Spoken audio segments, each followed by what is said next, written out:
इस वीडियो में हम अलजेब्रिक एक्सप्रेशंस के बारे में पढ़ेंगे। उससे पहले मैं ये चाहती हूँ कि आपको कॉन्स्टेंट्स और वेरिएबल्स का मतलब क्लियर हो। उसके लिए मैं आपको एक सिचुएशन देना चाहती हूँ। मान लीजिए कि आप एक ऑटो रिक्शा में ट्रैवल कर रहे हैं। अब ऑटो रिक्शा तो आप सभी ने देखा होगा। मैं चाहती हूँ कि आप एक ऑटो रिक्शा के ऐसे कैरेक्टरिस्टिक्स सोचें जो कि मेजरेबल क्वांटिटीज़ हों। फॉर एग्जाम्पल, एक ऑटो रिक्शा की कितनी स्पीड होती है या फिर एक ऑटो रिक्शा के कितने व्हील्स होते हैं। आपको ऐसे सारे ही मेजरेबल क्वांटिटीज सोचने हैं, आप जितने भी सोच सकते हैं, और फिर उनको अपनी कॉपी में लिखना है। अब मैं चाहती हूँ कि आप इस वीडियो को पॉज करें और अपने पार्टनर के साथ मिलके ऐसी सभी क्वांटिटीज अपनी नोटबुक में लिख लें। जब आपका ये काम हो जाए, आप इस वीडियो को रिज्यूम करिए।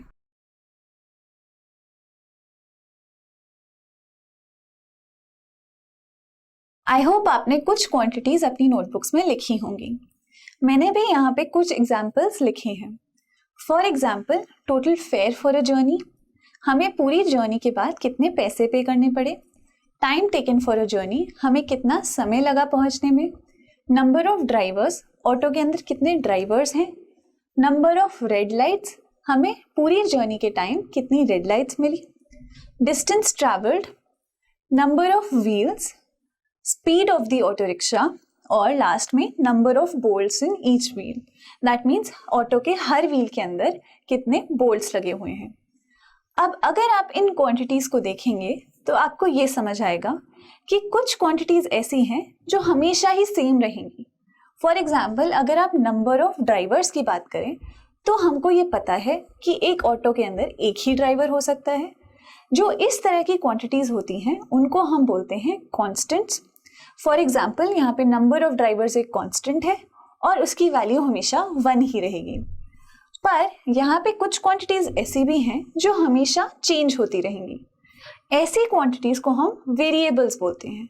फॉर एग्जाम्पल, अगर आप time taken for a journey की बात करें तो वो हमेशा चेंज होता रहेगा। अगर हमें ज़्यादा दूर तक जाना है तो हमें ज़्यादा टाइम लगेगा, और अगर हमें पास ही में जाना है तो हमें कम टाइम लगेगा। तो ये एक तरीके का वेरिएबल है, और ये वेरिएबल कुछ चीज़ों पे भी डिपेंड कर रहा है, जैसे कि कितनी दूर तक हमें जाना है। इसके साथ साथ ये इस चीज़ पे भी डिपेंड करेगा कि ऑटो की स्पीड कितनी है। अगर ऑटो तेज़ चल रहा है तो हम जल्दी पहुंच जाएंगे, और अगर ऑटो धीरे चल रहा है तो हमें ज़्यादा टाइम लगेगा पहुंचने में। तो अब मैं चाहती हूँ कि यहाँ पे जो बाकी बची हुई क्वांटिटीज़ हैं इनको भी आप कांस्टेंट और वेरिएबल में क्लासिफाई करें, और फिर ये सोचें कि जो वेरिएबल क्वांटिटीज़ हैं वो किन चीज़ों के ऊपर डिपेंड कर रही हैं।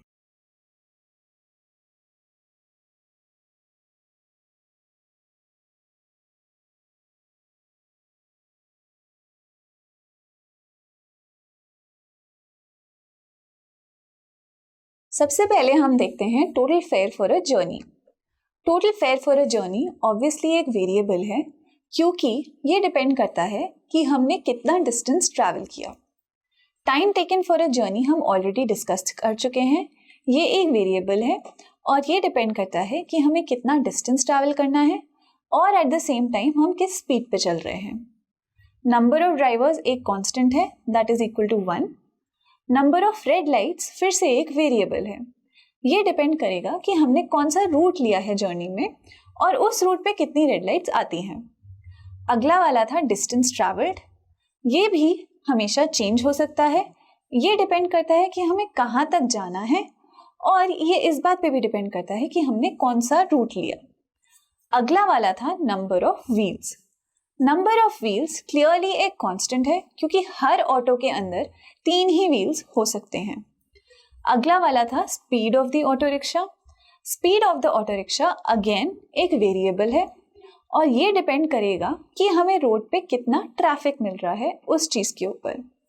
लास्ट था number of bolts in each wheel. ये भी एक कांस्टेंट है, क्योंकि ऑटो के हर व्हील में हमेशा 4 ही बोल्ट्स होते हैं।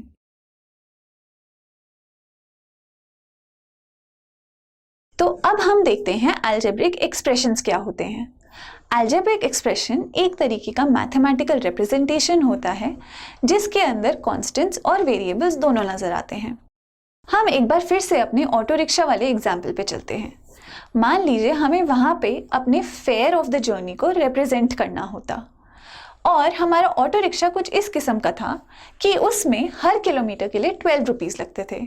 अगर हम 1 किलोमीटर जाए तो 12 रुपीज़ लगेंगे, 2 किलोमीटर जाए तो 24 रुपीज़ लगेंगे, एंड सो ऑन। अब मान लीजिए कि आपने कुछ डिस्टेंस x ट्रैवल किया था, x किलोमीटर्स, तो आपका फेयर कितना हो जाएगा? वो ऑब्वियसली हो जाएगा 12 टाइम्स x या फिर 12x। ये जो 12x आपको नज़र आ रहा है, ये एक किस्म का अलजेब्रिक एक्सप्रेशन है। इसके अंदर कांस्टेंट 12 है, वेरिएबल x है जो कि डिस्टेंस का वेरिएबल है।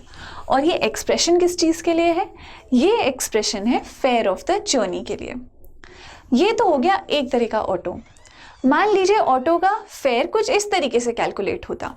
उसमें ऐसा रूल होता कि 25 रुपीज़ लगेंगे पहले 2 किलोमीटर के लिए, और उसके बाद के हर किलोमीटर के लिए 8 रुपीज़ लगेंगे।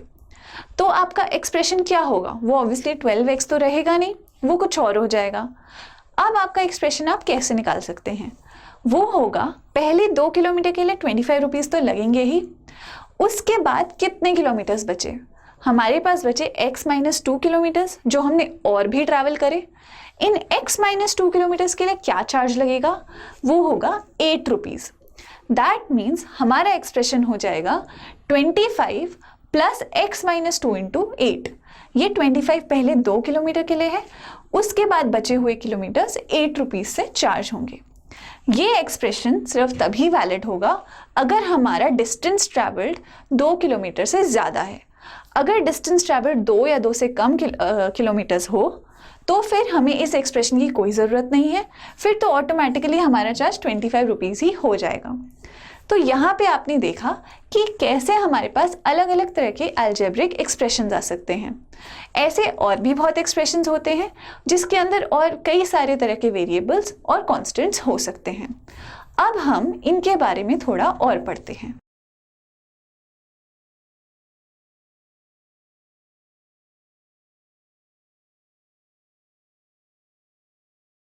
अब हम different types of algebraic expressions के बारे में पढ़ते हैं। अभी हमने किस चीज़ का एक्सप्रेशन निकाला था? हमने निकाला था फेयर ऑफ द जर्नी का एक्सप्रेशन, और हमने कंसिडर किया था उसको 25 प्लस x - 2 इंटू 8।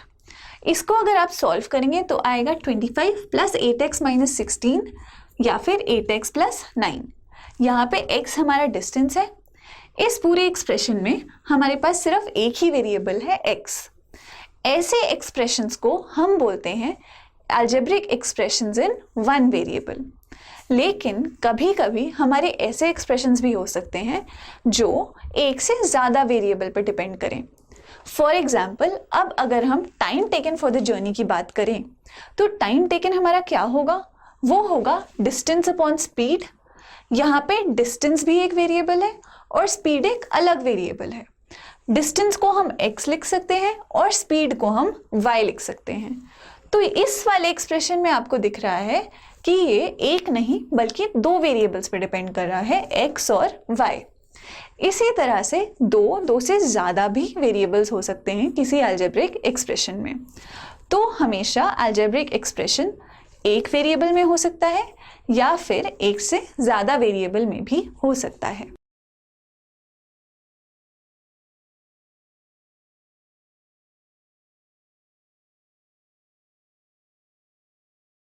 अब हम पढ़ेंगे टर्म्स और कोएफिशिएंट्स के बारे में।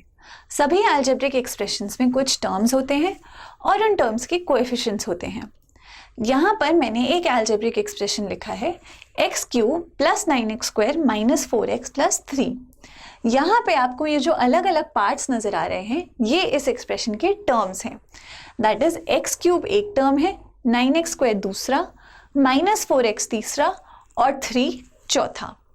यहाँ पे हर टर्म में आपको जो कांस्टेंट नज़र आ रहा है वो उस टर्म का कोएफिशिएंट कहलाता है।